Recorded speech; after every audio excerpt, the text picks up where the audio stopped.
Hey everyone, welcome to Wax Pack Wisdom. I'm Jake T. O'Donnell.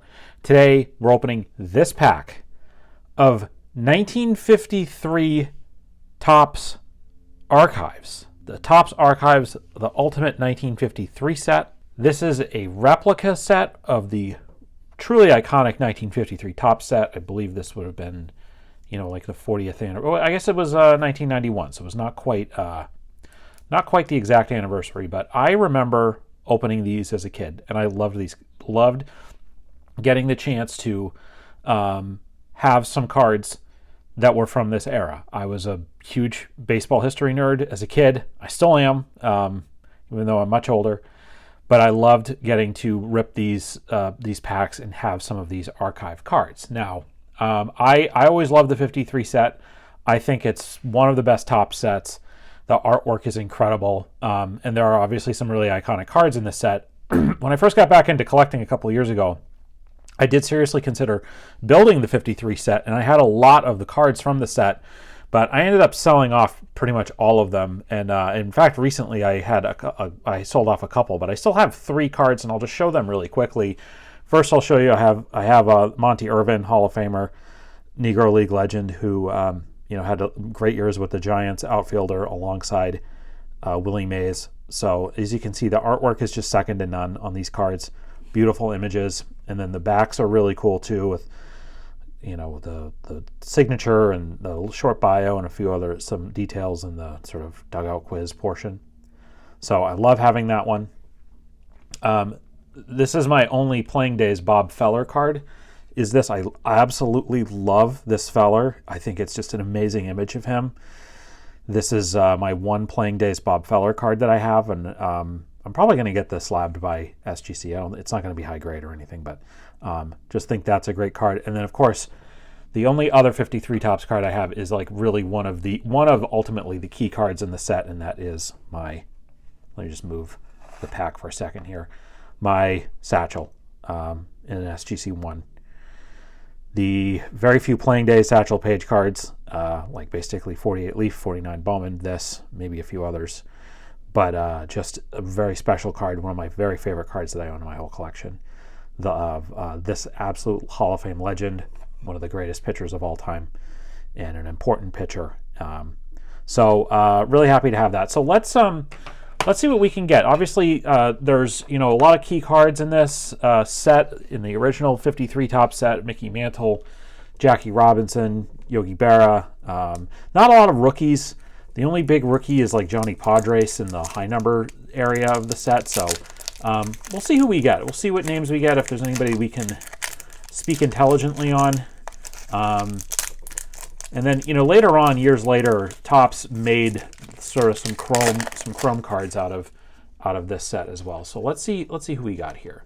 We got George Shuba with the Dodgers. The Dodgers are your National League champions in 1953, and they were also the National League champions in 1952, and they lost to the Yankees both years. So there are some details on him. Shotgun Shuba, that's right, because of his powerful throwing arm. And this was it was hard for guys to get a lot of opportunity in the big leagues with the Dodgers, but he did get some. I mean, at this point they had Duke Snider, they had Carl Furillo. Their outfield was pretty stacked. But anyway, so there's that one. There's Grady Hatton with the Reds. We'll move on from him. So I think this is a card that they kind of made for this set of Joe Garagiola, who I'm not sure he was actually in this set. But he was. Oh, we got a big one. The next card. So I just showed that for a second, but we'll show that in a second. He was, of course, really well known at this point in time because of the fact that he was an announcer. So they made this card for him. He did play. He was with them, but TV personality, longtime announcer, pretty good ball player too. But that's Joe Garagiola. All right. So the next one is probably the best card that we'll get in this, and there we go. This is third year Willie Mays. Really nice pull here of it's a replica obviously, but nice nonetheless. These cards do sell. Probably not going to look to sell these, but obviously he is your, the greatest player of all time. But I mean, what else do we need to say? Unfortunately, obviously, we lost Willie in 2024. And, he's coming off, 2 really good years. I don't know that he plays really in the big leagues this year in 53. I think he's actually out. He's serving in during the Korean War. He doesn't, I don't believe he actually goes to Korea, and then he comes back the next year, 54, and is incredible and wins the wins the MVP award, makes the catch in Game 1 of the World Series, and the Giants sort of shockingly sweep the Indians. But this is a high number. This is one of the key cards in this set, and so this is a really nice pull in this replica pack. So there you go. All right, let's keep going here. There's Del Rice. The Cardinals, he was a catcher for the Cardinals at this point. Excuse me. I have a little bit of a frog in my throat. Del Rice later was a manager, and he was the backup catcher to Del Crandall later in the 50s with the Braves. So they had Del Rice, they had Del Crandall, they had Del Rice. They had 2 Dels. So there you go. Good catcher. Pretty good hitter, too. I think he may have been an all-star a couple times. Speaking of all-stars, there's Ted Kluszewski. Clue. These 2 cards stuck to each other. So we covered him on 59 Tops Friday. Great power hitter, great first baseman. Wore the cutoff sleeves because his biceps were so huge. And I think he was like, he may have won an MVP at one point, but it kind of ended off his career with the White Sox, and then he ends up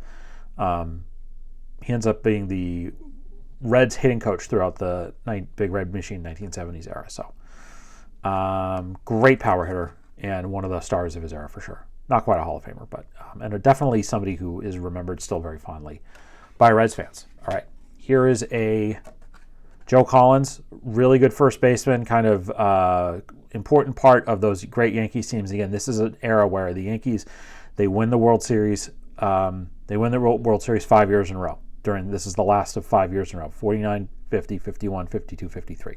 They beat the Dodgers in 52 and 53. They beat the Giants in 51. They beat the Phillies in 50, and they beat the Dodgers in 49. So, and Collins is a big part of that. He is part of something of a platoon, I guess you could say, with Johnny Mize, and then also later on, kind of with Bill Skowron. Good ball player. I have his New York Journal American card from 1954. So good ball player. Here's one that is a guy that I know a thing or two about, and that's Walt Dropo, who was still holds the Red Sox rookie home run record, 1950. And then I have a bunch of his cards. I have his rookie card, his Bowman rookie card, and then later his 59 card was the only card in the 59 set that I had as a kid growing up until obviously I built that set. And then his 1960 card. But he was from Moosup, Connecticut. His nickname was the Moose. I think he had like a foot injury that basically kind of upended his career. He was on the way to having a really great career and then had a foot injury, and was never quite the same after that. But a good hitter. And then he settled in the Boston area and lived there for the rest of his life. Last couple, there's a few more cards here. It looks like we have 4 more. Let's see what we got. Ray Murray, the A's. This is the last couple of years that they're in Philadelphia. He's their catcher. I don't know a lot about him. 234 means that in the regular set, this would be a high number, so it's pretty cool. This is their 53 is their second to last year in Philadelphia. 54 is the last year, and then they moved to Kansas City. There is Bob Wilson, catcher with the White Sox. Him, Sherm Lawler, kind of, I think, catchers in the 50s. Again, this is a high number. So that's cool. Here's another guy. This is before his time with the Red Sox, but Pete Runnels, future American League batting champion, kind of doesn't have like a great career with the Senators, and then goes to the Red Sox, goes under the tutelage of Ted Williams. Again, this is another high number, or close to a high number. This actually might not be a high number. And then, good first baseman, good second baseman, consistent 300 hitter, a guy that put the bat on the ball, and had a really solid big league career. But again, quite a few years with the Red Sox after that. And the last card is Keith Thomas, also the A's. So there you go. So hey, we pulled a really cool replica Willie Mays card.